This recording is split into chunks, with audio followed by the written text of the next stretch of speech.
Hey friends, if you're looking for quick tips to help you jumpstart your week, you are in the right place. I'm Laurie, host of the popular weekly podcast Organized Life, founder of Simply Be Organized, and every Monday I am here to bring you a quick organizing tip in under 15 minutes. All you have to do is click the subscribe or follow button wherever you're listening, and let's get started. Everybody, and welcome to today's episode of this Organized Life podcast's tip of the week. I am your host, Laurie, and I am really happy that you're here. We are cruising through May. I cannot believe we are in the last couple weeks of the month. I am so excited. We are Ask an Expert series is doing great. So before we get into today's episode, I just want to remind you guys we've launched this new series. We're going to be incorporating your thoughts, questions into our episodes. Um, it's something new and fun, and it's a way for us to bring you guys, our community, into the conversation.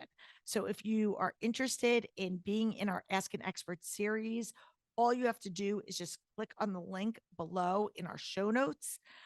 It's also, if you're listening right now and you happen to be at a computer, go to simplybeorganized.com, and right at the top, right there, it's just click on that and you can ask and hop into our questionnaire and ask us your question. Super simple, totally free. And it's a way to help other people feel a little less alone by us answering your questions and, bringing you guys into the conversation. So we're super excited for that.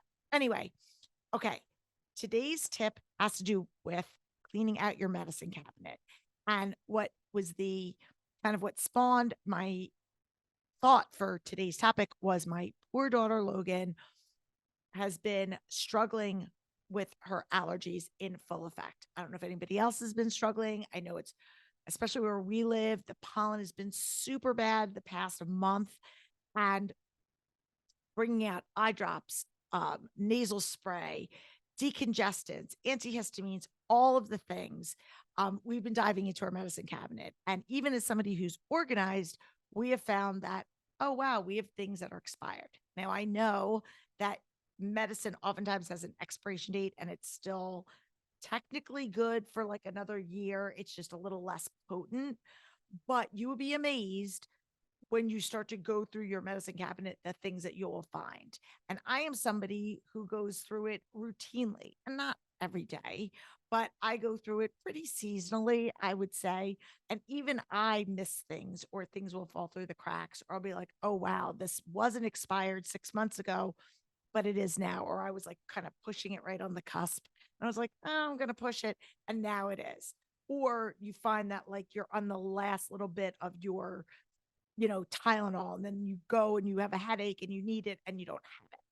So today's tip is to go through your medicine cabinet, or if you don't have a medicine cabinet per se and you have a drawer or um, a shelf in a closet, wherever it is, to go through all of your prescription and well as non-prescription medications and make sure that you have nothing's expired. And if it is expired and you want to replace it, write it down. And sometimes it's even things like we're getting into warmer weather where people are outdoors. You need more band-aids, you need more bug spray, you need more sunscreen. This could all kind of fall under the spectrum of things that might live in your medicine cabinet. If you have like neosporin or other kind of ointments, things that you would use, calamine lotion, now's a great time to stock it up because usually when you need it, you're like in that state of like, I need it right now. So if you could be proactive in getting all of that stuff, that's great. And if you're missing something, just write it down. Think about the different categories, you know, um, again, bug prevention, um, first aid, allergies, colds and cough, things of that nature. And just make sure that you have all of those supplies on hand ready to go so that when you need them, you've got them. And it's also not a bad idea. This is just like a bonus tip to have like a little travel thing for your car. I wouldn't stock too many things in it because especially depending on where you live, it's your car gets hot and so you don't want to have too many things that could potentially like expire because of the temperature, but you want to make sure that I always like to keep an extra sunscreen in my car. I like to keep an extra bug spray in my car. I like to keep some band-aids in my car, some wet wipes, because a lot of times you're out at a park or picnicking or just, maybe at a friend's house, at a pool, or wherever you are, the beach, and you just want to have that stuff on hand. So just having like a little to go kit that you keep either in your trunk or in the center console or maybe your glove box. I don't know, but somewhere that it's easily accessible that you have it if you need it. And that's it. Those are my tips for this week.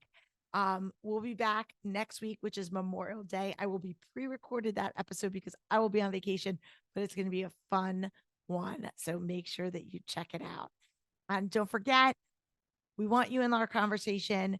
Go to our website, click in the show notes, go to the Ask an Expert series. It's super fun, and we want you part of this conversation. So check that out. Until next week, I'm Laurie Palau.